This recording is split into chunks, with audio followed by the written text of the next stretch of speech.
soit loué.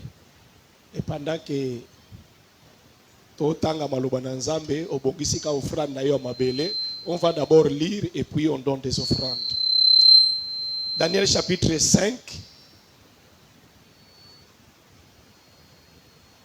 Daniel 5.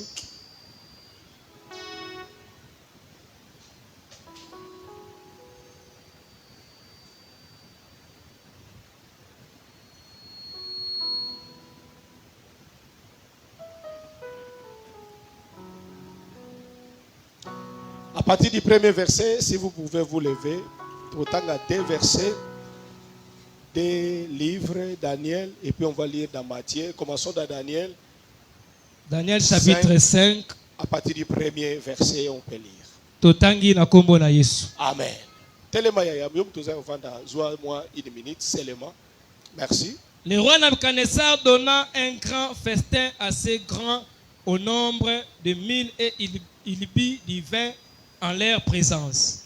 Balobi kumu Nebukadnezar. Bibelobi Pito Belshazzar. Asali si feti pe asali yango na honneur ya ba bato minene nyonso ya mboka pe na présence na bango bibelobi roi ameli masanga. Belshazzar, quand il y goûté au vin, bibelobi tangu mokonzi oyo ameki kaka masanga, fit apporter les vases d'or et de l'argent que son père Nebuchadnezzar avait enlevé du temple de Jérusalem. Na masanga na ye alobi ba memela ye biloko ba vase d'or oyo papa na ye abotolaka na ndako ya Nzambe oyo eza na Jérusalem, afin que les rois et ses grands, ses femmes et ses concubines s'en servissent pour boire. Poete ye na bato minene bengisaki na basi etuluku ya basi na ye na ba invité na ye basalela biloko wana bakopo wana ya wolo po bamelela yango masanga. Alors on apporta les vases d'or qui avaient été enlevés du temple.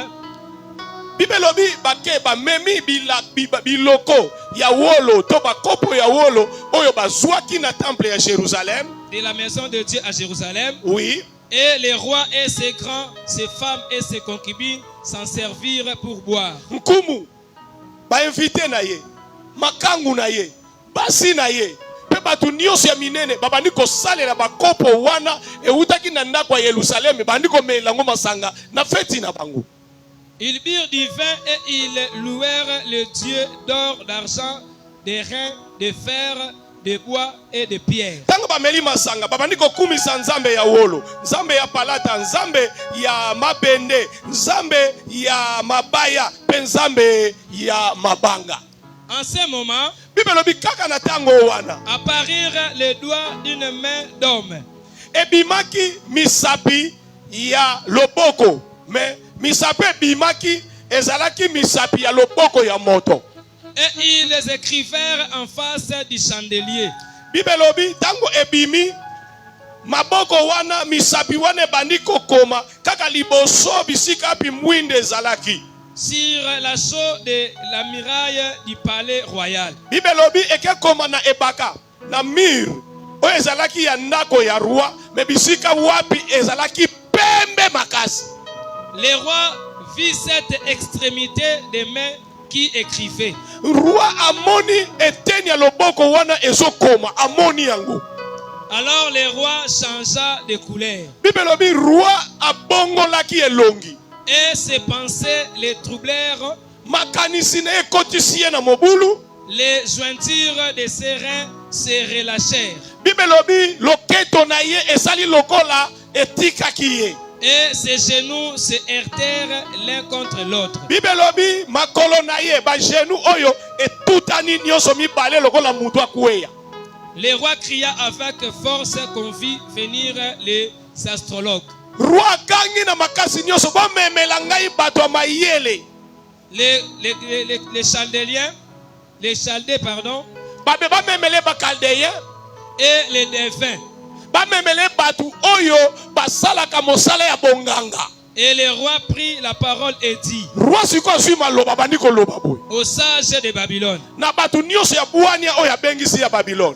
quiconque lira cette écriture Oyo nyonso akotanga parce que écriture tango ebimaki ekomaki maloba na mire loboko wana tango ebimi ekomi maloba na mire loboko ekei. Esala otika ka écriture ya pamba. Tango etiki écriture babano benga bato abi oyo nyonso akotanga makomi oyo loboko oyo molili euti okoma. et qui m'en donnera l'explication. Kotanga kate. Soko sisi otanga.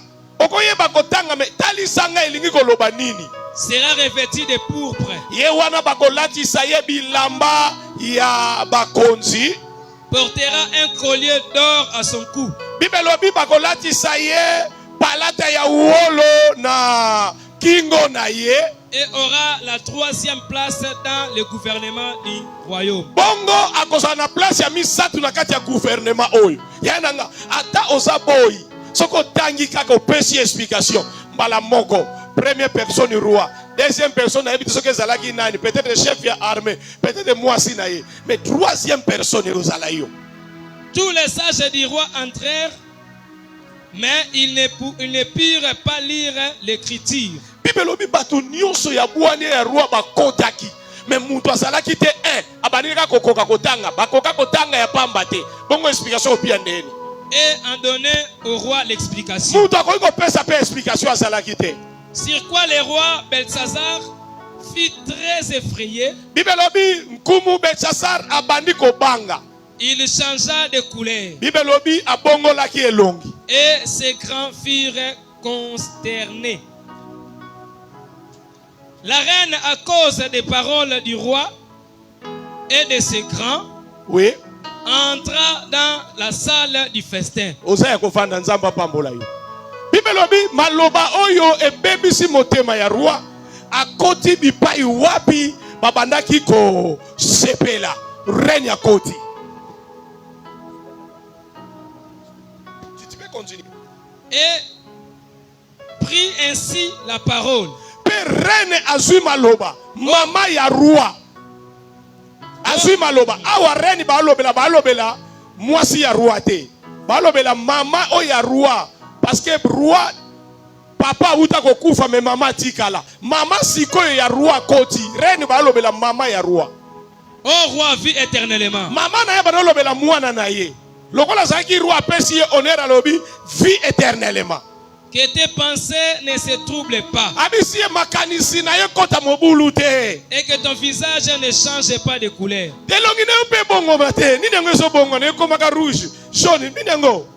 Il y a dans ton royaume un homme qui a en lui l'esprit de Dieu saint. Et du temps de ton père, on trouva chez lui des lumières de l'intelligence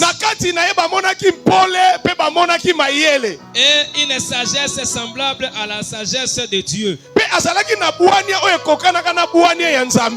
Aussi le roi Nebuchadnezzar, ton père, le roi ton père établit chef des magiciens. Papa na chaki ye mokonzi ya bato soloka nyonso ba magicien ye Daniel wana azaki mokonzi na bango des astrologues de Chaldéens ya bato bayele nyonso Daniel azalaka mokonzi na bango parce qu'on trouva chez lui pote ba monaki kati na ye chez Daniel et pas Daniel nommé par le roi Belshazzar roi de Nebuchadnezzar anomaki un esprit supérieur de la science et de l'intelligence. Molimo ezalaki likolo ya mayele pe ya buania. La faculté d'interpréter les songes, azalaki na makoki alimbola bandoto, d'expliquer les énigmes, atalisa o ezali basambole et de résoudre les questions difficiles. Azalaki pe na makoki apese yano na makambo eza pasi. Que Daniel soit donc appelé et il donnera l'explication. Babenga Daniel, tika kominyo kola babenga Daniel po akopesa explication. Alors Daniel fut introduit devant le roi. Daniel bamemi liboso ya roi. Le roi prit la parole et dit à Daniel. Roi azui maloba pa lobi na Daniel boy. Es-tu c'est Daniel, l'un des captifs de Juda, que le roi mon père a amené de Juda. Daniel oyo babetelanga masolo awa. Oyo bakanga epa ya bayuda. Ezanango kayo. En fait, logiquement parlant, apparence na ye ezalaki ya muntu akosala makambo roi ozelate. Mais alobi ba uto beta masolo mais par rapport à masolo na yo ebala na te. Ezaka yo. J'ai appris sur ton compte Na compte na yo na utoyoka makambo moko balobelinga que tu as en toi l'esprit de Dieu ete kati na yo ozana milimo ya Nzambe. et qu'on trouve chez toi des lumières de l'intelligence Ete pai na yo bazozwa mpole pe mayele. et une sagesse extraordinaire. Pe bwania moko o eza ya lolenge ya batu te eleki ya batu. On vient d'amener devant moi les sages Ba et les memelinga astrologues, batu ya mayele batu ya bwania. afin qu'ils lisent cette écriture. Po batanga makomi oyo alakisi Daniel batangelanga oyo. Et m'en donnassent l'explication. Pe bapesa ngai elingi koloba nini. Mais ils n'ont pas pu donner l'explication de ces mots. Ata moko na bango atangi pe apesi eyano na makambo oyo te. J'ai appris que tu peux donner des Na explications uti oyoka ete yo okoko pesa nga eyano na makambo. Na uti oyoka. et résoudre des questions difficiles. Pe okoko pesa biyano na makambo ya pasi o batu bakoka te. Maintenant, Sikoyo. si tu peux lire cette écriture Soko okoko tanga makomi oyo. et m'en donner Pe l'explication, opesi ngai eyano. tu seras revêtu de pourpre. Bakolatisa yo bilamba ya talo. Tu porteras un collier d'or à ton cou. Bakolatisa yo na kingo na yo oyo ezali palata ya wolo. Et tu auras la troisième place dans le gouvernement du royaume. Na kati ya bokonzi oyo kozala muto misato.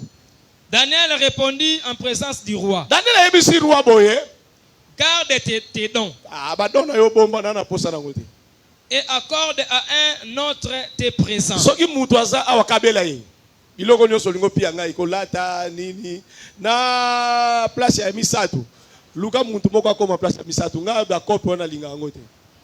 Je lirai néanmoins l'écriture Mais au roi. kotanga écriture na kotanga nanga. Mais place ya misato kolata ba wolo na kolata te. Mais place ya misato na kozwa. Na plutôt kotanga na kotanga. Et je lui en donnerai l'explication. Explication pe na opia na ngai yo me ya ofele. Ô roi, Oh roi. le Dieu suprême avait donné à Nebuchadnezzar, ton père, Nzamba likolo apesaki na Nebukadnezar tata na yo l'empire, la grandeur, la gloire et la magnificence. apesa ye bokonzi apesa ye koma moto monene pe apesa ye nkembo. Et à cause de la grandeur qu'il lui avait donnée, Pona tine makambo nyonso ye asalela ye tous les peuples, libota nyonso les nations, bikolo les hommes de toutes langues batu ya binoko nyonso étaient dans la crainte et tremblaient devant lui. babana ko banga ye 24. Oui. C'est pourquoi Talatina il a envoyé cette extrémité de main atindeli yo mwa eteni ya loboko wana qui a tracé cette écriture. oyo euti kokoma makomi oyo yo ezobangisa yo. Allons-y. 25. Voici l'écriture qui a été tracée. Botala makambo bauti kokoma.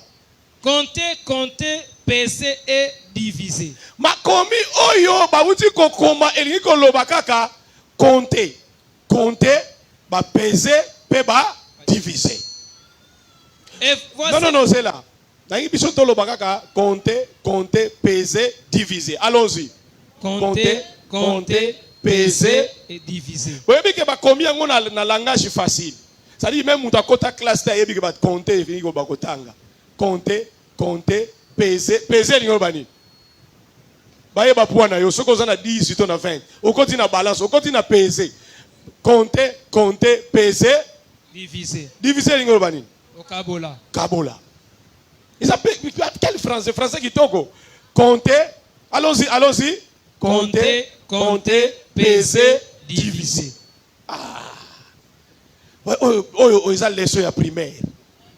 Na primaire, on a besoin compter. Comptage de 1 jusqu'à 10 en montant. De 10 jusqu'à 1 en descendant. Compter, peser. Oh, combien est peser? 35. Il y a monté dans la balance. Peser, diviser. 4 divisé par 2 égale à combien? Allons-y. Et voici l'explication de ces mots. Tala sikoyo makambo na tangi yawa. Bakomi compter, peser, diviser. Na nani mene tekele. Mene tekele. Compter, peser et Diviser. Na grec balobi mene tekele. Frère, compter, peser, diviser. Mais alors voici l'explication de ces mots. Dieu a compté ton règne. Nzambe auti kotanga bokonzi na yo. Et il a mis fin. Pe atangi yango alobi ya janvier, février, mars, avril, mai, juin. Alobi bokonzi na katani. Auti tanga ngo bata ekoki tango nango ya suke sa nini. Atangi akati yango allons-y. Peser. Bongo peser lingolo banini azotalisa roi zawana. Abi roi bomba bokonzi na yo. Pona yo. Mais auto tanga bokonzi nezo katana même ochenga troisième personne na royaume. Na osaila wapi. Po ezo katana sikoyo.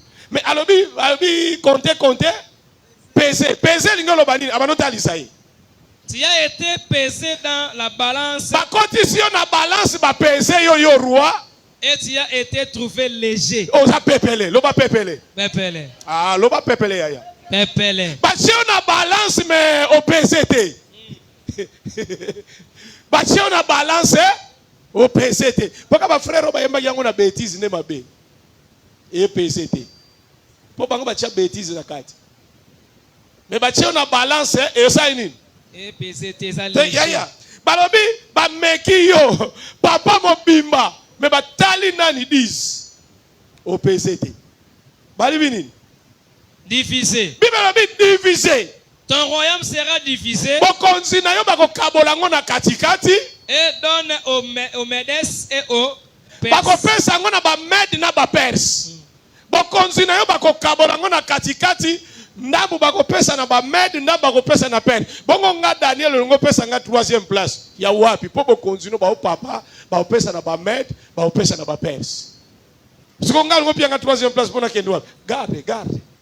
Bokonzi no sa nini? Bomba. Po place ko renier ko zaete. Aussitôt, Belshazzar donna des ordres. Siko bolanda yaya. Mbala moko Belshazzar biye akoki kotanga ngo. Abi ole, boya bino nyoso. Yoka. Il donne des ordres. Et l'on revêtit Daniel de pourpre. Balatisi Daniel ba pourpre. On lui mit au cou un collier na kingo pe batie collier or. et on publia qu'il aurait la 3e place. Mbala moko balobi banda lelo. Mutu a 3e place yeyo. He ata Daniel aboya kango na maloba. Mais yoka makamba osalele. Bible lobi nini? Dans le gouvernement du royaume. Na gouvernement yeyo mutu a misato. Cette même nuit, Bible lobi Daniel batie na moi. Na moi balatisi ye batie collier, batie 3e place. Kaka ndenge bazaki na moi, na fête wana na moi. Ka na butu wana. En fait, je pense que fête yango ezaki na pokwa. Ou bien na butu. Mais kaka Bible lobi cette même nuit, ka butu wana kaka. Belshazzar, roi des Chaldéens, fit tuer. Belshazzar roi ya ba Chaldéens babomi ye et Darius les Médés s'empara du royaume. Et Darius Mède yewana azwaki bokonzi. Étant âgé de 62 ans. Merci. Maloba na Nzambe yango wana. Amen. On va prendre Matthieu. Obongi biso Matthieu, mais avant de prendre Matthieu, on va d'abord donner Matthieu 10, tobanda 1 kino 6. On va donner offrande ya mabele. Loba na Nzambe nana ba million te, mais je peux au moins donner. Na penza na ba million te, mais je peux donner ne serait-ce que elembo moko pona tina ya mabele. Tika lola e yamba yango na kombo na Yesu. Fais ta prière, ça la prière na yo, nzamba pambola yo. Merci. Merci. Est-ce que vous sali prière, ça la prière wana. Tosa banana yo. Tosa misala na ngai mabele. Tosa nyoso ngana ko simba ko sa. Partout na goniata mabele pesa melangai. Oui. Au nom de Jésus. Le nenge moko baloba qui femme soit soumise, que la terre soit soumise na makambo na ngai nyoso na kosala na kombo na Yesu. Amen. Soyez bénis au nom de Jésus. Salango rapidement, pendant que Tozoya, service à protocole Azana Pembeni, pour Kasunga Biso, Matthieu chapitre 10e, Tozoko Bongisa déjà.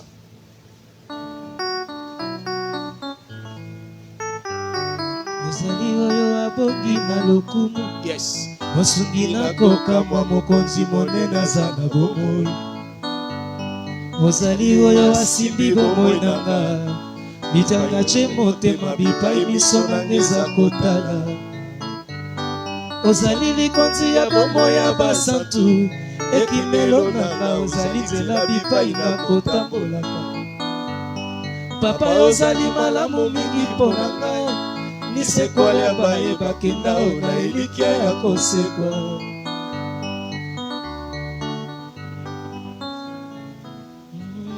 Olobi yoza moninga nanga. Bilembo eza na yo ebipai ozali neza malamu. Kolo yozali nyonso ya motuya. Mobateli nanga bipai nakona motema nanga. Ozali oyo mosusu azali te o. Liloba ya bomoi bipai na vanisa elikia. Yo simba nyonso na nguya ya liloba na yo. Mokeli monene onzambe na biso aza kosala. Yo zali oyo afandi na motema nanga pe asungaka nga. Nakota na nkembo na yo Yo zali oyo atondisa likolo na se na bonzambe na yo. Po miso mekumisa yo Yo zali oyo avandi na motema nanga pe asungaka nga. Nakota na nkembo na yo Matthieu chapitre 10 1 à 6. On lit au nom de Jésus. Puis ayant appelé ses 12 disciples, il leur donna le pouvoir de chasser les esprits impurs et de guérir toute maladie et toute infirmité. Voici les noms des 12 apôtres.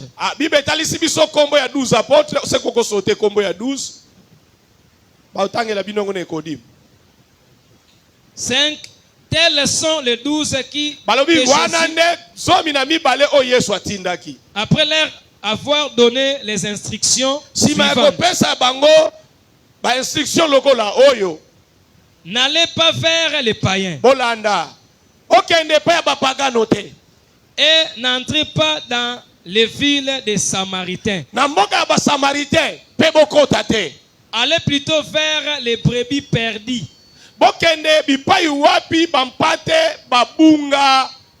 de la maison d'Israël.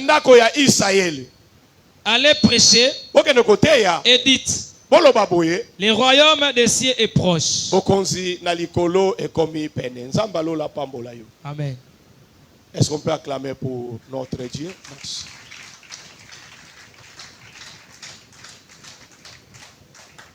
Soki Olandi na boke kebite obunga. Parce que nakobalisa ba histoire mi balé oyo soko tangi yango obandeli yango 10-20 fois o comprendre te makamoni nezana kati oyo bisto olobela. Alors il faut Olanda interprétation ya enseignant pour que on comprendre. Je ne serai pas long parce que na vandi plus na ba terme ba mikambo eza plus évangélique plutôt que nazala doctrinal. Vous avez trop doctrinal était peur que yobunga plus évangélique pour tirer des leçons et mettre en pratique. Amen. Hein? Plus évangélique. Nebukadnezar a tozanata ya Belshazzar mwana ya demu Nebukadnezar. Histoire oyo salemi oyo bandako mela masanga. Belshazzar aza mwana ya demu Nebu. Nebu azalaka papa ye wana salaka guerre contre Israël. Tango asalaka guerre contre Israël, vous vous souviendrez que batu ba memama bakanga bango lokola ba umbu dans chapitre 3 ya Daniel. C'est là où on a ba mema Shadrach, Meshach et Abednego pe na Daniel ba basalaka batu mayele. Ba ona série ya Nebukadnezar bazwaka pe bokonzi. Pourquoi? Parce que bazalaka capable ya kosala makambo batu bana kosala te. Et roi asal atia batu nyonso bakonzi na ba province lokola ba Shadrach, Meshach, Abednego, mais Daniel était le leader de tout le monde. Pourquoi? Parce que chez Daniel on a trouvé un esprit supérieur. Amen. Histoire oyo totangi na 5. Ezoleka na temps ya papa te na temps ya mwana. Mwana aiko kuta na bameba mususu lokola oyo papa na ye akutanaka. Membeba ya mwana ezalaka nini? Na tata na ye tango akenda kobundisa Israel, akenda abundisi Israel akotiti na kati ya temple. Tango akoti na kati ya ndako ya Nzambe, na kati ya ndako ya Nzambe nde akenda kokuta bakopo ya wolo, basani ya wolo, biloko ya wolo mena kati ya ndako ya Nzambe. Alors j'étais en train de me demander, bayaya, na kati ya église ya Nzambe yekuta bakopo ya wolo, biloko ya or na kati ya ndako ya Nzambe. Je me suis demandé comment l'église ezalaki traitée à cette époque-là. Loba amen. Est-ce que vous moko zolandanga? Chers frères, na kati ya ndako ya Nzambe bakuta ba wolo. Bien au contraire aujourd'hui, c'est dans la maison de l'Éternel bakuta bakiti nyoso ebukana. Biloko nyoso ya pamba pamba okuta ngona ndako ya Nzambe. Biloko nyoso etula tula okuta ngona ndako. Soko lingo mona mbongo ya miniato. Miniato yebi miniato. Oza mutu a sere mobutu te. Miniato veut dire ba mbongo katana katana. Ba mena ngo miniato. So lingo mona mbongo ya miniato, il faut oya kokuta ngo wapi na kati ya ndako ya Nzambe, c'est-à-dire mutu asali mbongo. Ale mbongo. Asakai na mbongo le reste nde yango nde akoya nango na panier. Loba amen. Yango moni Jésus était devant en train de surveiller quiconque donnait des offrandes, comment il donnait en qualité et en quantité. Jésus surveillait et puis finalement batubazo pesa Jésus s'écria na kati ya église à lobby bokata tala mama wa pesi. Alors que cette maman soko tangi Bible a pesa qui 2 pièces. 2 pièces ne coûtaient rien à cette époque. Et ça mongo d'abord ya mabende qui ne valait pas. Balbi maman apesi tango batu ba boudé en fait logiquement batu ba bouda ki comment mutu aye lokola na 200 francs na 1000 francs boloba aleki biso to pesi ba 20 na ba $100. Oh, loba amen. Alors Jésus dit cette femme a donné nyonso oyo ye anango. Alors que vous avez donné quoi? Des superflus. C'est-à-dire ba matabiche. Bo pesi o nyonso oyo asima ko salela yango ne oye nango. Olimbisa ngai peut-être na loba na ipa na yote mais musu mutu moko azame eza yote. C'est-à-dire omoni batu musu ba na ofranda, ba ye sima ko lia nyonso aye na reste. Aye na reste. Et puis ami balé. Église ya lelo eye kusaka batu ko pia ofrande kaka na franc. Kaka na ka oyo kaka ye. C'est-à-dire ce qui ka balobi ko meka ko $5 balamoka komi déranger. Mais azana $1 na poche. So balobi ka to ko pia 20 bana balamoka muteme bandi. Église bilo moko zolaka diave. Église ke lomba batu na ba 20 na ba 100. Pourquoi? Parce que l'église nous a habitués ya ko pesa ka ba miettes.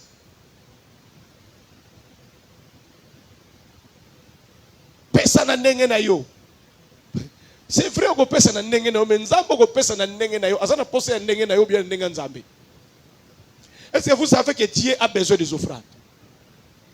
Pour au monde église à Jérusalem, batu ba ya na kati église ba yiba ba oro ce que bazaki ba mvuama. Ce que église zaki na mbongo. Chers frères, bon longo na makanisi na yo ke na église ne ba memaka ba reste. Na église ne ba memaka eloko ya yambo ya valeur. Dans la Bible, est-ce que c'est le temps pour vous? Est-ce que ça tango pour nabino? Dans vos maisons lambricieuses. Quel est le dictionnaire n'andako? Fongola dictionnaire tanga que veut dire l'ambitieuse. Bon fan bandako ya luxe. Alors que ma maison est détruite. Nandako nange loko fallait rezate. Loba amen. Na logique surtout ça la kaba o ya nzambe. En principe, on doit se mettre là-bas. Et logo nini yango leki ya ndako nanga na église eza. Il faut comparaka. Nini yango leki ndako nanga awa. Tango tali et logo pe leki. En fait, logiquement, biloko musu eza liboso ya ndako na bino leki. Il faut talaka. Est-ce que Dieu est contre bandako na biso la plus propre, plus excellente que la maison de Dieu? Abi, est-ce que c'est le temps pour vous? Bon, fanda bandako ki toko ko leka ndako nanga. Ah, mutu muso alobi pai na yebi makambo zo mema. Te makambo na loba ezaka parenthèse. Na okangango po dossier ko kaba. Et un problème. Loba amen. Nengo mona ka dossier ko bina ezaka na problème. Dossier ko kaba pe ezaka na problème. Yango moni moko na lingaka na mema ba Congo ndenge biso za ba Congo. Biso ba Congo. Même bobo ito ba Congo. Bangala, baluba, bazana bango ebele awa te. Baluba na bangala awa ya mingi ezana ngo bana. Bangala, baluba, baswahili ya mingi. Ya mukie mwa ba mikolo bazame ba ya mingi. Kozo ba mambweni, batimba banzuzi ke awa. Oh no tike foro ba wumba, ba nanio, ba mabiala, ba nanio. Pesa mbakumbu. Ba matondo. Pesa mkumbu nani ba Bakumbu ba Congo. Yango biso ça biso à peu près tout le monde. Ba tout nyonso batika en fait même na bandunduka ba Congo presque. Yango mona linga to longwa na mu Congo to kotaka na esprit moko soit ya ba Swahili soit ya ba Luba soit ya Bangala. Ezaka bien yaya. To kutaka. En fait logiquement un chrétien, c'est l'ensemble de Baluba, Bakongo, Bangala, Baswahili, c'est ça. C'est ça un chrétien. C'est-à-dire, na Baluba, akede felo comme malamu, na Bakongo azuye. Parce que Bakongo, ba défaut, ils ont des valeurs. Des valeurs à Bakongo, ce qu'on appelle le respect. On appelle ça l'uzitu. Amen. Mukongo même à Siliki, ayebi ko silika na propre. Vous comprenez? Même à ça d'accord, te Mukongo ko lobana yo, excusez-moi, mais makambo sali na sepe na ngote. Contrairement à pas battu mususu, il ne dit pas. Mais ça c'est un danger, non? Ça c'est un danger. Mais au moins chez nous ici, papa, rien. Nous on peut dire ça. Amen. Mais logo biso ba Congo toko salate, makambo etali ya ko loba ya solo soni. Biso to bata soni. Mais ya misato, en tout cas na ndenga bien, to sana ba qualité. Mais nous avons aussi nos défauts. Mukongo alingi te baye bakazaka na mbongo. Ko alinga te baye bakaza na mbongo. Alinga te ayeba ke lupungai na ucho somba mutuka. Baye gudiamu. Wonga. Do mituka nyonso muna na matadi bakolo na mo balia bango.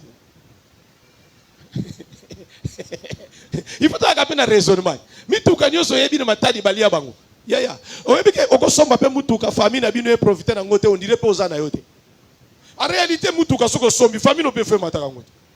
Yo sombi mutuka obombeli famille na bino soko salini. Ba para na oba mata ngote. Ba ndeko no ba leki no ba yaya no ba mataka ngote. Okutubila ba uve. Yangemos. Tika bango ba mata na bango yaya. Kolia yo na ndimi na ngate ke bazaka na pouvoir ba kolia yo kaka. Rien. So nzamba permettre te ba olia te. Il y a un Dieu au ciel.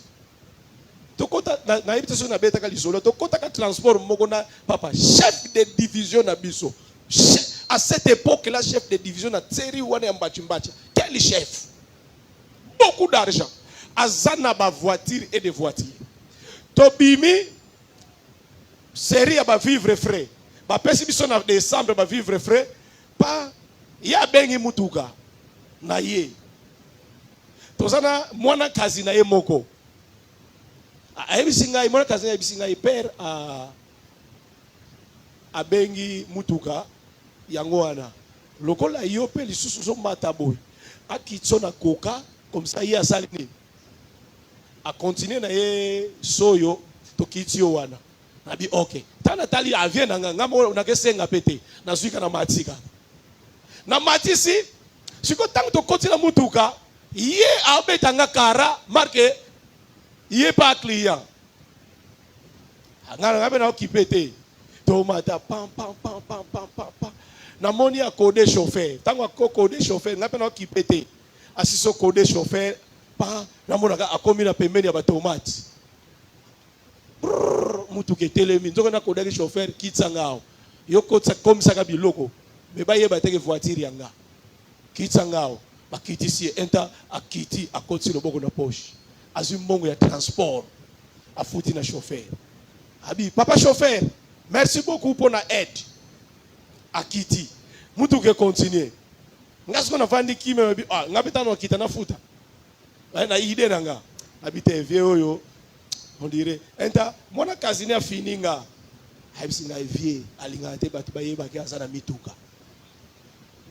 Ya, mutuka ya ngamoko. Ya ngamoko mna somba ki yango ngamoko na koti yango. Siko baye bate baye bele ya nani. Ya, biloko mususu ya yo dondwa na yango ya yo. Ofani liboso che obuki. Eza ya nani? Ozo banga nani famille na bino soki bale yango te banani bauli yango. Ya oyebi ke bilo mususu to kotike lango kufi briske bato akufa na ba AVC. Ba akufa na ba accident okufi na. Otike lango chauffeur o chauffeur ayebi ko linga te vie ayeba ke ya batu. Siko ya okufi chauffeur ke pie famille na bino. Ya bokatani. Bokatani il faut famille yeba ke ndako ya biso. Ata opimeli yango famille mais bayebi ke za nani. Bayeba ti. Yango ba ndako ebele etika la pa bozomo na propriétaire était propriétaire comme moi na musala. Pour moi na musala ye. Moi musala gelé et bazaki di balé. A tout yango. Ba valeur na lingi na ngambo na biso. En fait, bato ebele pe baza influencé à cause ya babele na biso lokola yawa a mungala mais a lota makanisi na biso pe ba Congo. Ya ko yeba te que l'église de Dieu Nzambe ya lola na posa ya offrande. Chers frères, Dieu m'a fait une petite grâce na tambo la mwandambo. Na ba na biso to ebopi offrande te. Na ba église na biso. To ebo offrande. To ebi offrande te. Na kena na église o na lobela ki bino ya ipeni ya mama na biso ya kote yao. Mama nani? Mama Roland.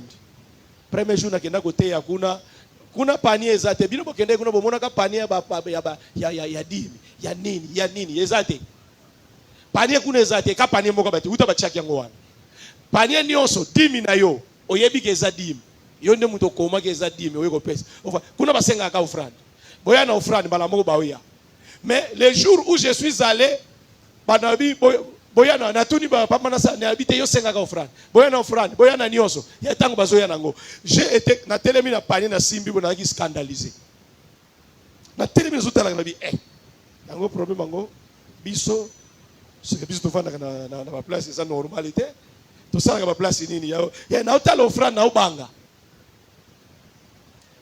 na otala na obanga. Je suis chez Pasteur Timothée, mon bien-aimé Pasteur Timothée, Nzamba Pambolaï. Ayebi singai senga offrande.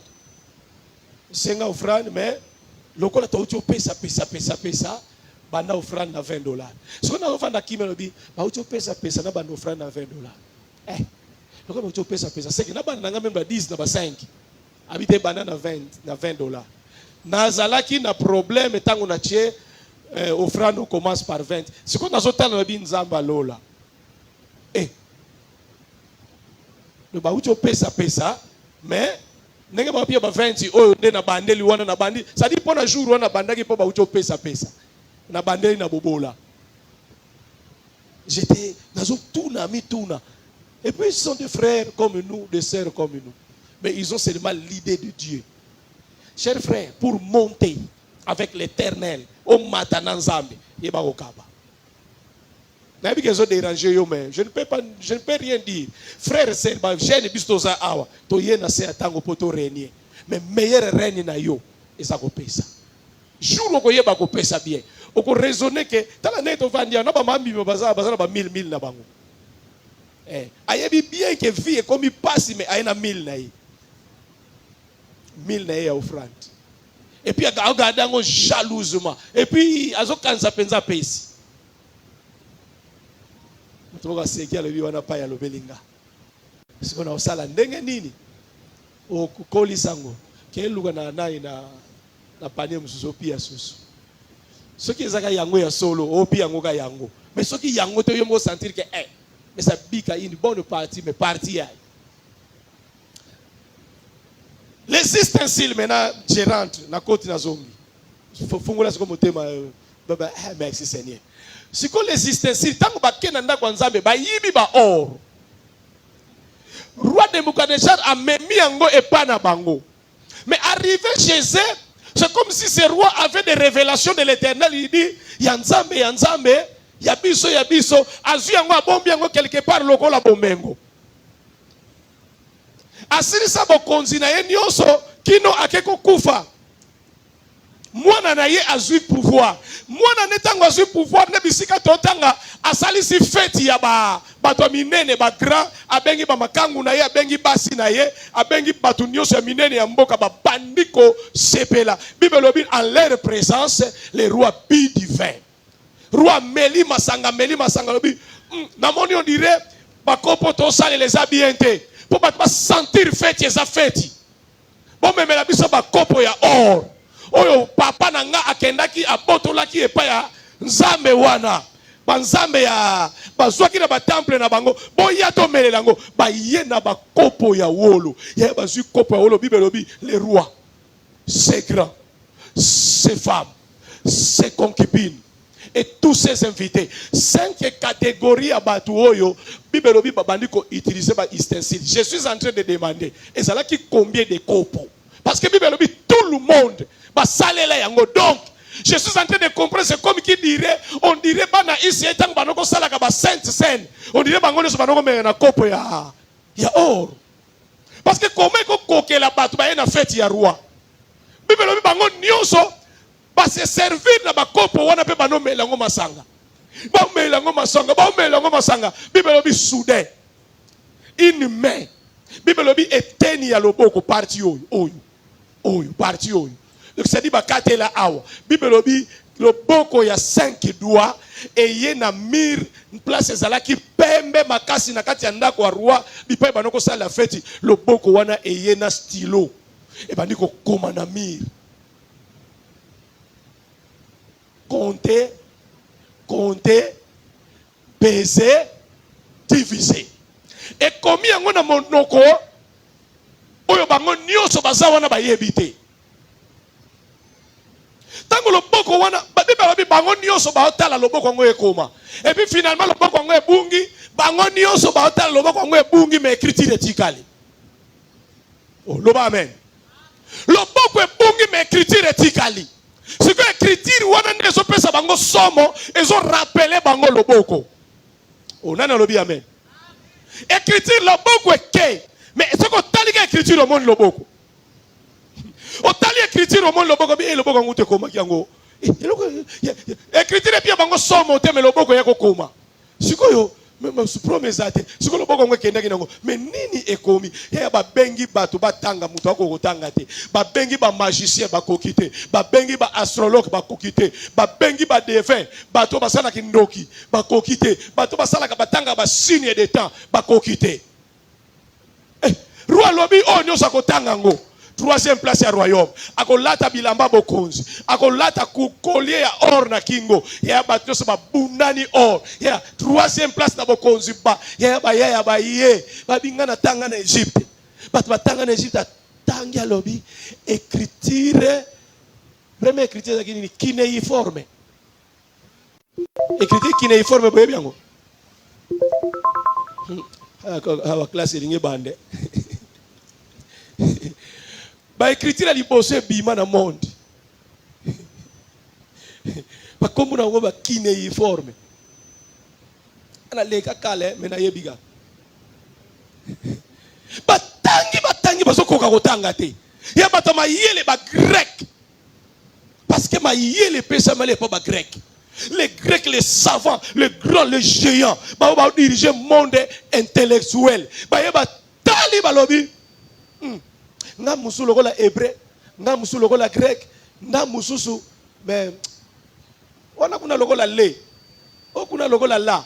Mais place bebeli aw. Ya ba bundani mutaotanga zate. Les rois crient. Qui peut lire?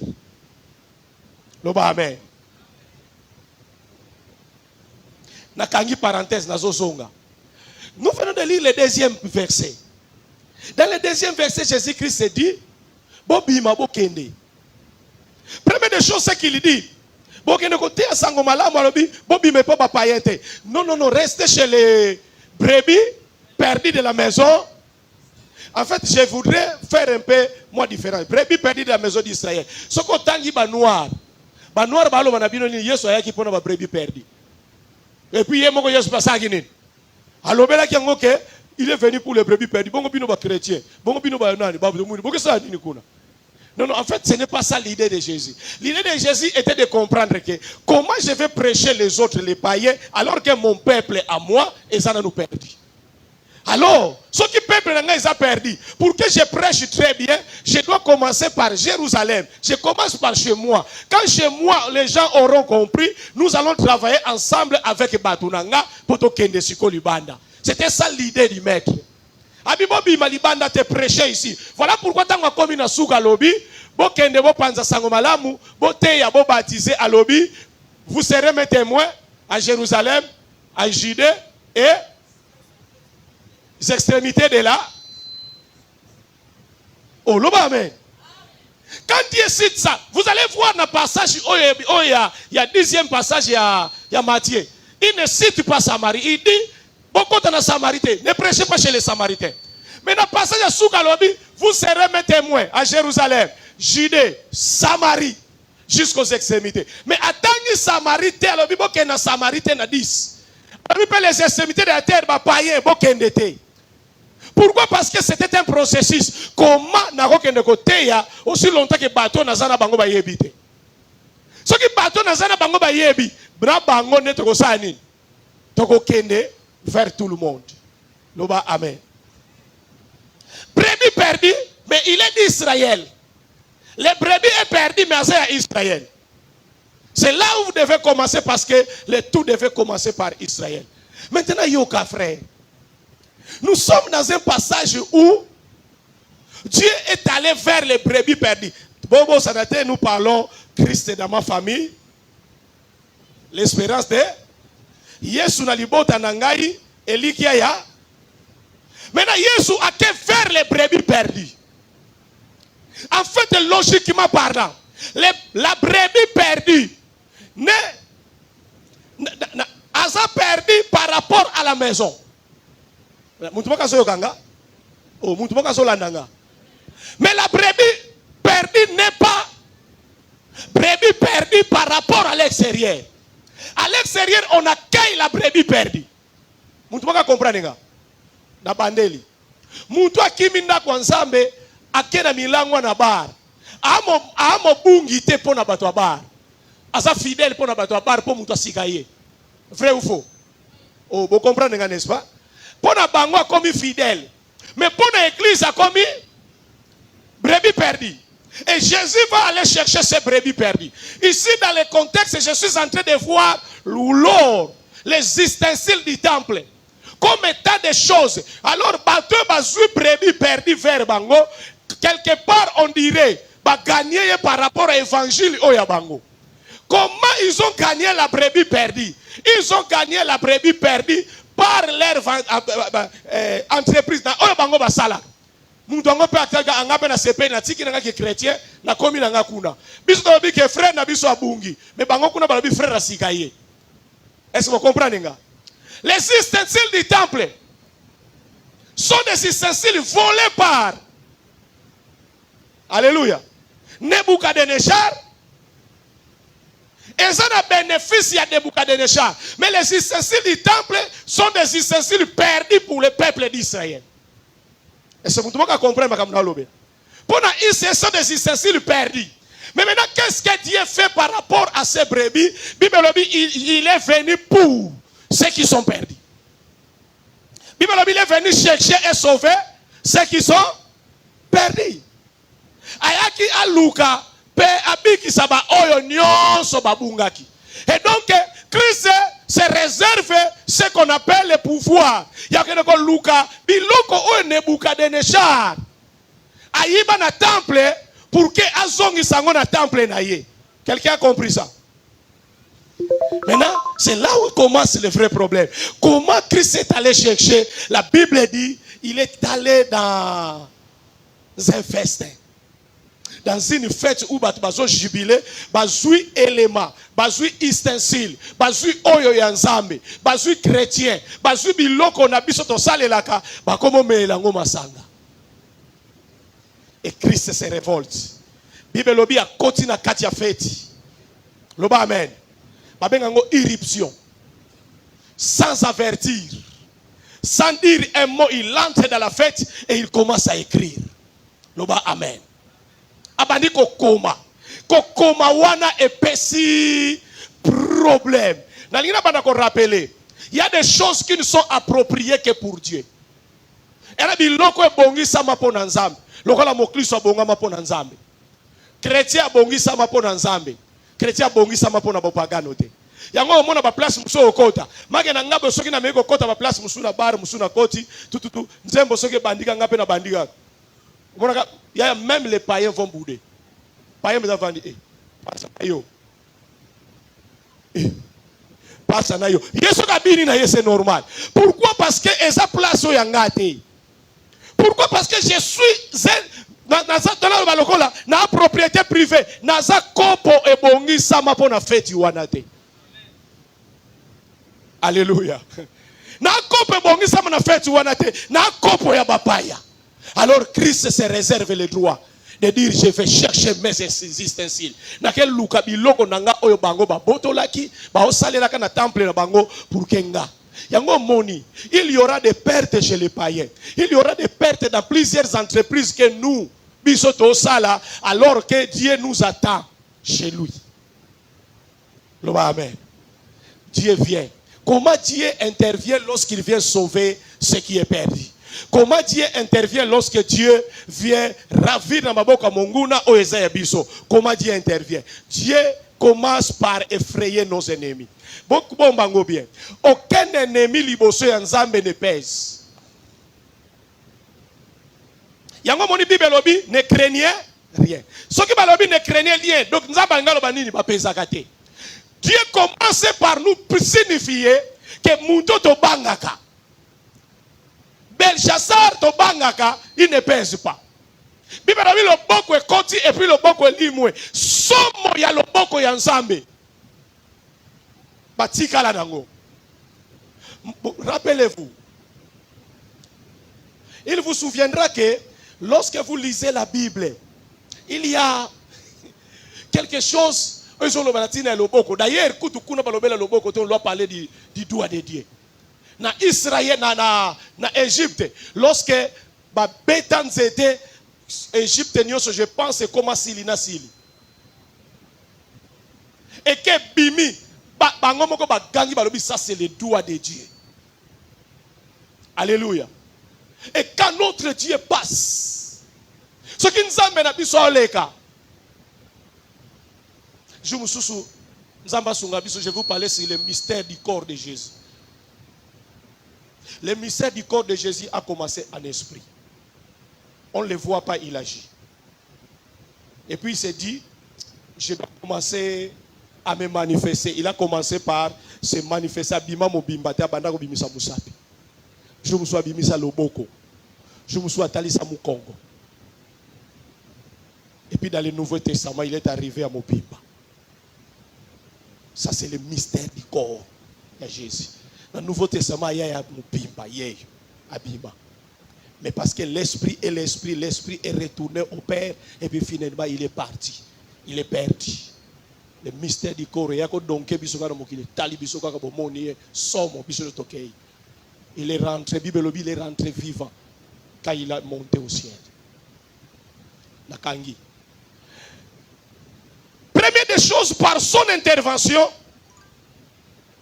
les propriétaires de l'or part à la recherche des brebis, de la brebis perdue. En réalité, une brebis volée d'un côté, je l'ai dit tantôt, et ça perdu de l'autre côté. Visitation Nzambe et pas Nabiso, et ça un combat pour Nzambe ayako arracher biso na maboko ya Satan. Alors l'opération sauvetage, ils ont consisté ayako ravir brebis na maboko ya balou. Alléluia. C'est ça la visitation de Dieu. Les ustensiles volés, il attaque miraculeusement les voleurs. Dieu attaque miraculeusement les voleurs. Aïe abaniko koma na mir.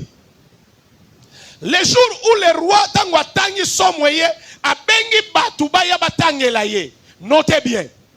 Daniel n'était pas appelé. Oh, Moutumoka Yokinga. Daniel Babenga yete. Est-ce que quelqu'un peut comprendre pourquoi? En fait, dans ma canisse, roi païen. Il ne considérait pas Daniel, il savait que Daniel c'était rien. Daniel n'a pas de pouvoir. Daniel c'est un archaïque. Daniel, il faut na benga bato banatan. A benga yete. Pourquoi? Parce que Daniel était à cette époque vieux. Vous comprenez? Et il croyait que l'onction de Dieu sur un vieux, ça vieillit aussi. Or, l'onction de Dieu est l'onction de Dieu. Dieu n'a jamais vieilli. Parce que Dieu n'a jamais vieilli, l'onction de Dieu ne vieillit pas. Peu importe l'âge, oyo akosalela. Asalela mpaka onction nzambe zakaka ya nzambe. Loba amen.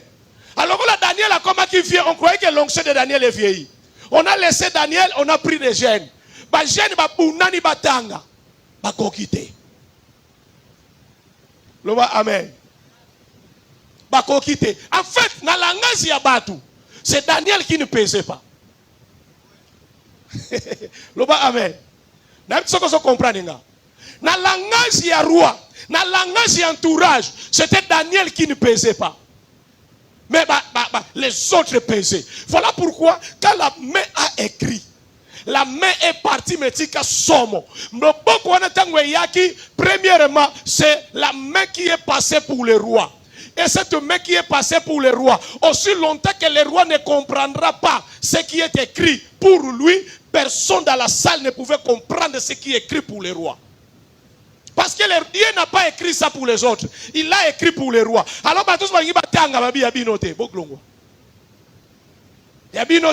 si le roi lui-même,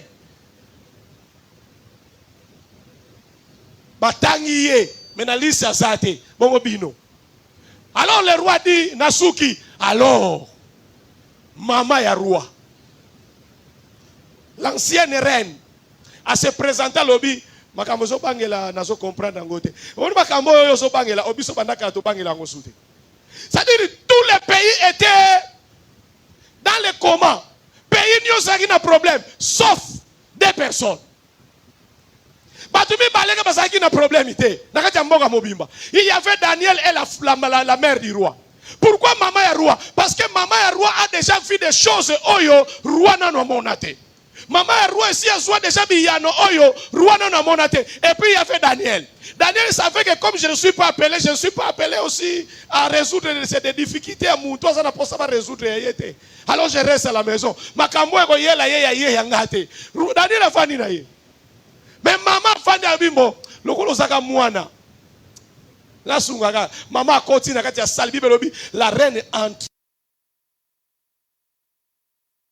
vie éternellement. Aïsiye Luketu, esiye Dabuki, Makolo, esiye Tutani, Makasi esiye ozolo bananga vie éternellement ngamufa.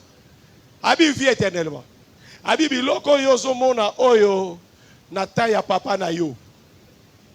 Loba amen. Nataya papa na yo. Est-ce que simba voisin loba voisin? Na loba pe bien te. Loba ne voisin. Ebisa ebizaleli akala. Kubo akisarete. Ebisa voisin ningisa yi. Ebisa ba mama kala ba umena mabala na ba papa kala ba umena mabala. Ya rappelé ba umena mabala po ba yeba valera libala. Ebisa ebizaleli akala kubo akisate. Ebisa yi appelé ye biloko sika na mokili ezakate. Ya. Omonde bat ba kola ba jeune le to kanisa makambo so na bikolo ya biso. Biloka kalezate, nyo seza ya sika, biloka sika pezate, nyo seza ya kala. Ecclésiaste Salobi, il n'y a rien de nouveau sous le soleil. Bible dit, ce qui a été, c'est ce qui sera. Ce qui s'est fait, c'est ce qui se fera. Tout ce qui paraît nouveau aujourd'hui a déjà existé. Sous le soleil, il n'y a rien de nouveau. Yonde mutoka ni sabilamo lati eza sika te. Ba papa moko na seri moko balata kango. Babwakisa kango. Babwakisa po seri na ngweleka. Nenga oza bana kabelo eleka. E o sentir mensoko lati kabelo oza mubola ya batu nyonso. Bata ezoya. Kwa nzenge eza mona ngonzete lukuta. E comme eloko ya suka na makambo nyonso. E bito kota na makambo sika. Basuki ozo mona oya na kalezaka buki devant buki derrière. Dans les biso yaya. Bouki devant, bouki derrière. Soko kati yango te. Oa mouana te. Oa moutou te. Oa gêne te. Loba amen. Bara otota sa ora. Na kalaba soko kati yango wa quartier nyos fwa segayo. Tendangulu. Oyebi tendangulu. Oyebi yango te yaya. Suki oya ko katsa suki osisi nyos. Soko sali yango na kalanga. Quartier nyos fwa le kabi. Et puis batmano katsa yango mingi mingi ba yebi batmano utaka mboka. Papa luzo la sali ndengwana. Na quartier na biso ka soko sali ka bongo na seri na biso kola. Quartier nyos fait segayo. Oh loba amen. Pour biso na seri on a bouki devant. Bouki derrière. Ça dit souki na sima. Souki ezate c'est comme ça génité. Oh, l'homme amen. Souki osali angote. C'est que gêné. Olekate. Heya, eko rene ba penk. Oui ba ka penk. Penk. Bongo mwana mobali soko che kerlite. Kerli ya Kerli, oyebi Kerli. Kerli o ezalaki ya bana mibali. Ya tozo bunda to leksa ba penicho, oyebi penicho. Bex. Rien de nouveau sous le soleil. C'est pourquoi la Bible déclare que personne ne déplace les bornes que les anciens ont placées. Les bornes que nos pères ont placées. Qu'on déplace ma borne te. Bizaleli ya malamu ko buaki sakate. Et là, le royaume oyo babouaki si batu bakola. Babouaki si batu bazana bizaleli ya malamu. Babouaki si bazo ba gêne o bakola mikolo. Loba amen. Au devant les vieux. Yona eloko to compressionner ba vieux. Oyo talisa bango na otesa bango na mayele. Yana eloko to talisa bango po ba pero ba viva wana. Soko moni bango kino lelo ba traverser ba époque. Va traverser ba temps, va traverser ba problème, ce qu'on monnaie à télé mi bo fondi maye. Ki a uti na bambonge. Loba amen. Masuwa soko monnaie ngona libongo, ata iza ko tenga matosango. Mutu moko ayoki ngati. Tosa ye masuwa libongo. Masuwa ya yo koma. Un homme de Dieu nous disons moi je suis celui qui est sorti de soins intensifs. Abina vina sali tellement ba dégâts trop na outil soins intensifs na bimi na bonne santé. Ba traiter nga, ba otali la paix mananga me ba traiter nga na biki. Nga yeyo. Soins comment c'est ganga yo ba pero ba sila. Nga na liki na soins intensifs na bima. Yo soko côté soins intensifs ko bima. Amen. Mukuwa na kati ya fulu. Koseka ngote po esalaka ba ambiance na ba gondola. Oyebe gondola? Leo soko kena gondola omone logo te. Mais makambo ezalaka na gondola. Ezaka place ya ba londonien. Yo yebi londonien. Oyebi londonien, yo yebi londonien. Yo yebi gachel. Mais ezaka terme ezaka ba londonien. Mukuwa omoni ngo na fulu ko seka te po esala biyenga. Tosa yango. Loba amen. Leur problème c'est de déconsidérer un prophète qui a vieilli. Or l'onction ne vieillit pas. L'onction se renouvelle au fur et à mesure que quelqu'un reste avec Dieu. Au fur et à mesure que quelqu'un azo wumela na nzambe l'onction ezakana agité. Onction ezalaka nzambe, sango muntu azo wumela nzambe bo nzambe, nzambe oya bota mate, oya kolate, oya kufa pete. Oya zalaka nzambe na tana ye. C'est lui qui est éternel, l'onction aussi reste. Et c'est muntu moka landanga bien. Alors cette femme rappela à tout le monde du temps de ton père. Est-ce que Nakosa la rappelle pas Moutoumoko? Le temps de ton père peut devenir aussi ton temps. Est-ce que je peux prêcher à quelqu'un? Alors du temps de ton père, il y avait un homme. Mais je vais te rappeler, cet homme n'est pas passé. Cet homme existe encore. C'est celui-là qui avait l'intelligence et la sagesse des choses. Il est vierge, oui, mais on peut encore l'appeler. La Bible dit, on fit On amena Daniel devant le roi. Daniel fut introduit dans la salle. Bible dit Daniel, si tu peux lire, tu auras la 3e place. Si tu peux lire, tu seras couronné. Si tu peux lire, tu seras bien vêtu. Si, aïe, que les rois gardent. J'ai une interprétation pour ça. Si tu comprends bien Malobé Daniel, c'est que quand Daniel est entré, il a déjà compris ce qui était écrit. Tant que Daniel a compté qui, tant que déjà compris, Koufeli. À mon avis déjà, attends, mambo mesonera ki Congo, mambo pombo pombo. Mambo pete, pombo mesonera ki Congo, attends nga pete. Biokanga bien.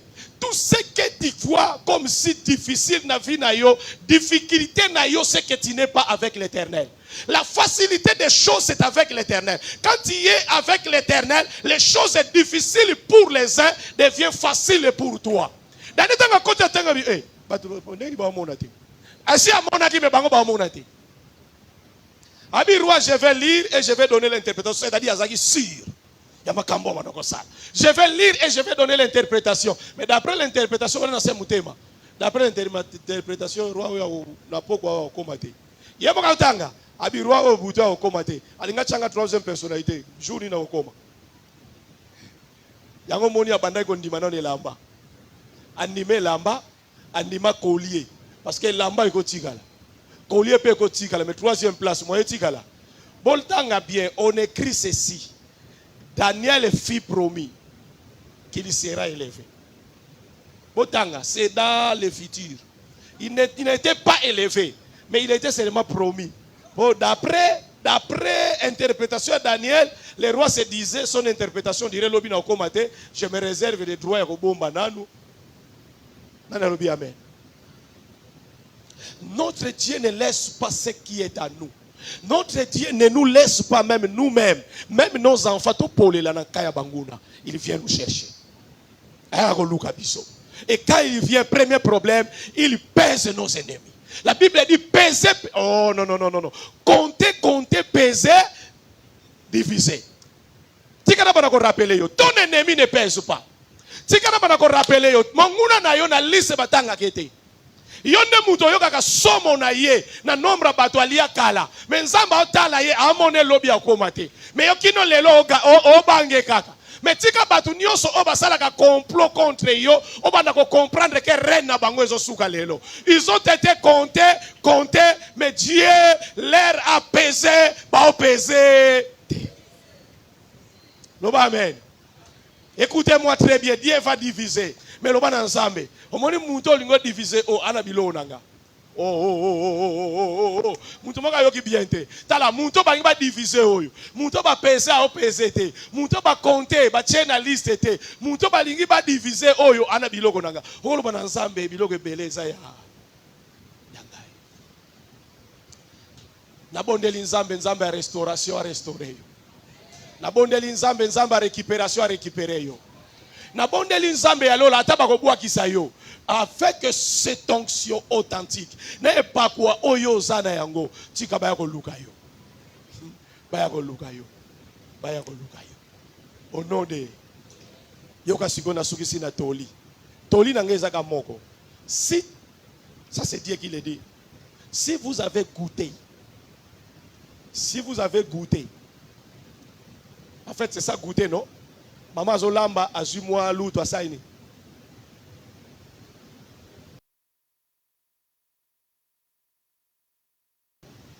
Oh loba amen. Habituellement, si vous avez goûté que l'Éternel est bon. On a le bilo côté. Si vous avez goûté au Mekinzambe que l'Éternel est bon, si vous avez goûté, alors accrochez-vous. Amen. Chers frères, au Sambela une fois, frère Nzambe que ça là que, Nzamba pambolaka, mais vous avez goûté non? Nzamba bongisaka, Nzamba balisaka, Nzamba pia. Si vous avez goûté ne serait-ce qu'une fois que l'Éternel est bon, alors négligence c'est pas na yoko za la soute. Si vous avez goûté, na ina rappelé mutu moko, ata jour moko mona loboko Nzambe. Kangama parce que jour moko ezalaki tout simplement un exemple qu'il a donné que akosala ya minene koleka. Loba amen. C'est lui qui interprétait les songes. C'est lui qui donnait des significations des choses. C'est lui qui avait la résolution des choses difficiles, était rejeté, mais il gardait ce Dieu qui donnait des solutions. C'est-à-dire, dans le langage clair, ataba benga soute na kene ko interpréter, mais bon zambe zakaka ataba bengi ngate, ataba benga na kibompaka, ataba benga na nguluma na ko interpréter parce que c'est lui qui interprétait des choses à moi est encore à moi. Loba amen. Et talanga bien. On n'aura pas besoin de toi tous les jours. Mutumoka yo kingate. Parce qu'on a posé na yo mon colonio sauté. Mais mon colonambo parce qu'on a posé na yo. Tu dois prouver les talents. Ah, mutu yo kite. Na lobi hein, mon colonio so parce qu'on a posé na yo te. Kolela lela te so ki parce qu'on a posé no lundi te. Kolela lela pete so ki mardi bana kipe mouvel. Tika ba kipe yo te. Mais jour ba kipe yo. C'est ce jour là, on prouve batuke wana nzambe. On a conquérant mais aux ensemble. Et c'est ce jour-là que tu dois travailler. C'est ce jour-là que tu dois prouver que, frère Royo, frère Royo. Amen. Cher frère, impossible. Je ne pouvais pas prêcher dans une église où il y avait des soni. Ma vie, il y a Moukolo, il y a Takero. Non. Quand Kenza Zalagi. Quand Kenza, viens Takero là. En fait, moi je suis en train de choisir les bateaux. Soka lobby on dit o matezao. Nani Jibe Kindoma, Jean Bosco Kindoma. Pour soka lobby ya ba de la foi. Ba tandi ba serviteur. Enta ba chenga jeudi. Ena papa moko na bengi saka awa ayaka sute na te isaka ete. Parce que bato ki chassa ba benga ngaba lobaki ko te isa ete. Azalaka déjà na hôtel na bengi sakai awana bato ba yebi ezalaka na série moko na chaki na komaki chifu komoni zaki chifu wani oluba ya ateya mercredi ngana hotel jeudi na luka mateya na hotel na binzambe Omoteya boy, ba grand baleki, bazoleka na tongo baleka na poko, baleka na tongo baleka na pokwa. Sikoyo ngai pasteur a Chates. Ya matadi. Batie affiche tala munene, oyena liboso église wana okuti ngai na tie verse na micro. Bati komi kabembumba. Akoteya na pembene etala batu bakomela.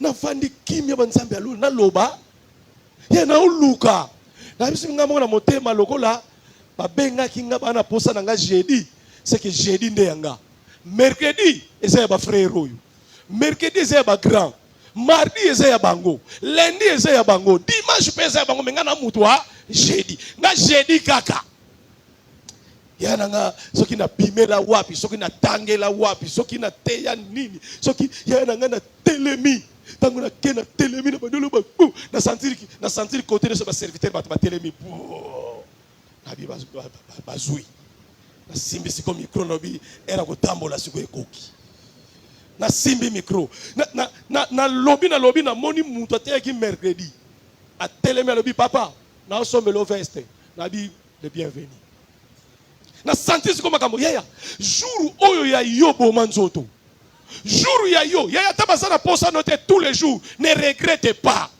parce que tous les jours okopamwa matei okopamwa na jour oyo ya yo mutu na mutu ana jour ya bénédiction oyo ya ye pasteur moko zalaki wana a telemi habi quelle bénédiction ya Congo central. Et puis finalement, tant aussi si il y a tout n'a passé, est-ce qu'il peut venir prêcher? Pasteur à ça libre. À ça libre. Pasteur que nous voyons n'a pas Timothée. Nous matins. Matin un jour moko. Et fungola ba jour. Il y a ceux qui jouent ne sois jamais jaloux des autres. Les autres ont leur jour, mais toi tu as ton jour. Never essayer les kaki. Never tango bandaki ko beta.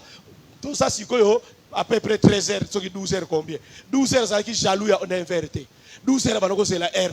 Vous ne trouverez jamais 12 heures, 9 heures, 12 heures, qui est à côté à Il y a 9h. Pour y faire où est la place. 12h au long wana te, où est la place na 9h. Avant la place na yeka ki di baka jour quand 12h. 9h kuna leka. Dana ici là. Vous ne pouvez pas être jaloux des autres.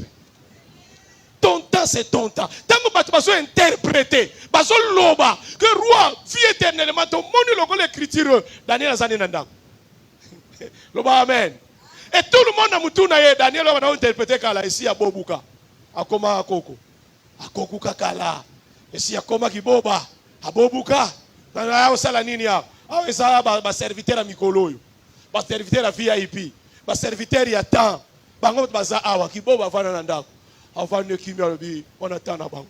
Je te dis, soir. Amen. La Bible va déclarer, plusieurs serviteurs ont été loués à des différentes heures.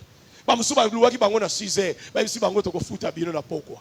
Bamsuba loué bango na 9 heures, bamsi to ko futa bino na pokwa. Bamsuba loué bango na 12 heures, to ko futa bino na pokwa. Bamsuba loué bango na 15 heures, to ko futa bango na pokwa. Mais tant que batali ba serviteur ba ko kate. Bamsuba ke loué bango na pokwa. Dans une heure, Moussala est aussi là. Tant que Basalika, 1 heure du temps. 1 heure du temps, tant salaire est bimi. Na mouto salaki 1 heure du temps, na mouto salaki 8 heures. Bafouti bango mengengemo. Oloba amen. Si tu n'es pas considéré le matin, tu es un ouvrier de la dernière heure. Osa mosali ya tango ya suka. Ata moni ba frère na ba sœur ba obala. Ba ozo ba fiancé vanda kimia. Ngana ouvrier dernière heure. Nanena vandi boye ataba proclamer libala na ngate mona 2025 elingie sila kaka ngongo frère moga yakate aye ngongo lobi aye mala moga tango ko ya mala moga ebisio lokola libala ya ser na bino moga za na poko toko sangisa ngukaka abi lokola libala ya ser na bino eza mois prochain to sangisa ngukaka ya ke na salle na ngape na ke na salle nga ouvrier dernier ba frère wana basala ka bongo mama bazana ntile ba frère wana ya ba ayeka lelo asisa makamneso lelo ti lelo bazana bango na ntokuta ina bango te prauna biso to fo saka nanu ndenge za wana ba bengi sie pa ya roi te mi yo moko zolinga ubima ka eparo oh muntu moka yoki nga nespa ser moka te ya miazao roi bengi yote mi yo bimi Daniel afana ndaku babenga yete ayate excusez omoninga tango père na yo ngam na osala makambo batu baza na ba mémoire batu baza nzambe si ya koma batu baza écriture wana elongwa te mutu pa otanga écriture wana azate mais au moins mutu ako rappeler batu ke motangi écriture aza ah oui mutu ako rappeler batu ke motangi écriture oyo aza ata ye moko ko tanga ngote mais ayebi ke yo za yo muto ko tanga ata frère na zo telengana na mama moko abeta la frère isolo oluka mwasi ngane na zabo na tanga ka be écriture te mais écriture ya vie na yo na mutu moko ko tanga ngo ser moko ifuna ke lakisa ya ba ko mema ye inde sanganga salitoi sama solo nyose bani na yo moko moni mobali omi lobeli yo na mona ki na ndoto yeyo na mobali yemo katalika ka isero yo yeyo ye makambo ngwe bala ni bino moko bozo comprendre ngote oyi faso ya bandaka na mudia moye muzaba iso esila kate mutu mumona namba la mona kuzolana loba amen loba amen grana biso biaka ko yebaye aza couturier grand moko ya quartier kala auto bala ba ser moko ya quartier sikoyo grand wana tokutani na tude viens mwana mwasi oyo biso tokola tolinga mwana mwasi oyo mais viens yo ya na biso mukolo oyo kolinga mwana mwasi oyo yoka viens na biso ya quartier viens na biso ya quartier fani babi pastor mubangu ça fait mwana keto ne tubi mais tu mona mais tu mutubile ni mambo o mezola mutoka mwana musa mutu musola malamusi betu mtu muzola sana malamusi yani kana yinzo munu betu mana buta bana c'est-à-dire même ye moko azaki na explication te akopesa boye bi viango poena beta ba détails ezate baba sana bana mi baledi akra yebi esengo nanga dia grasa esengo nanga dia amtu papa mona kenga tubila même munu Maintenant, ngana yebisi vie to sala boye na kibumu na to kola to lemba na bana basi wana. Mais Yosué bi papa nanga susu na comprendre te. Mais tu mumonadi. Na mu metu muzola mutaka mbala musa metu muzola na pete. Mbala musa metu muzola na mbala musa metu na buta bana. Donc ça dit même na ye moko talaka imaginer muta sauter na étape ya ba mariage. Ake beto ni solo mautu metu na buta bana. Ça dit même ye moko azo batena na niveau ni ba komela bongo. Il y a des choses réservées pour nous. Il y a des écritures que Daniel seul peut lire. Et cette écriture, il y a un tour, 100 tours avant yo. Et échoué. C'est que ça. Ce que c'est écriture, il y a baotanga, baokanga manasuka. Baotanga, baokoma place mo abi, muna bako se fait place à l'ebima. Katuka. C'est que bako tour. Pour ce one yo. Oh, loba amen. J'étais en train de prier le vendredi. Papa Aristote. Dieu, nous sommes le vendredi. Vendredi, au Kendaki trop avant. C'était le vendredi. Vendredi, au Kendaki attend. J'allais te dire ça. Le vendredi, quand nous sommes là, Dieu me dit à Aristote que bakoye ko lukaye na politique. Yeah. Amone ne na lobe la bino n'est-ce pas? Na lobe bino sur Aristote. La politique. C'est-à-dire il deviendra mutoba sillage ya bato minene. Ne soyez pas pressés. Pourquoi il y a des écritures là-bas? Ce qui est grave, quand les hommes viendront effacer ce que j'ai écrit, je l'ai écrit. Et quand il écrit des choses, il ne l'écrit pas pour rien. Il écrit des choses pour ses enfants. Il écrit des choses parce que Dieu savait qu'il y a quelqu'un qui doit être élevé. Dieu est en train de résoudre les difficultés. Il y a vie à Batou, mais Dieu est en train aussi de donner des réponses à Batou. Oh, écoutez-moi bien aimé. Dieu est en train de sanctionner un roi. Dieu est en train de lever un Daniel. Ah oui, Dieu est en train de sanctionner un roi, Dieu est en train de lever un Daniel. Il savait que la compréhension des choses c'est Daniel. Parce qu'on l'a oublié. Moi je vais créer une circonstance. On ne peut pas oublier des bornes anciennes. Donc on n'a pas oublié ma borne ancienneté. Je vais créer une circonstance où Daniel sera promis. Où Daniel sera élevé. Je vais créer une circonstance, mais je vais frapper les rois. Les uns. Oh, entre dans la liste de ceux qui seront élevés. J'ai dit entre dans la liste de ceux qui seront élevés. Oh. N'a pas une comprendre te ba benga ngate. Ba copie na bango ba sala ba benga po eza ba faux montant. Eza ba faux montant ba bengela ote. Tango koma montant munene ba koloba il faut mutu moko sala na no boye poto pesa montant o. Ba olemba nango bango nyonso. Alors sera introduit par la reine. Sera introduit par la reine quelqu'un qui saura lire l'écriture. Et cet homme qui va lire l'écriture, est-ce que quelqu'un peut se lever et le bananzambe? Na circonstance nanga, ataba koti ya faba okokate. Il faut ngakaka.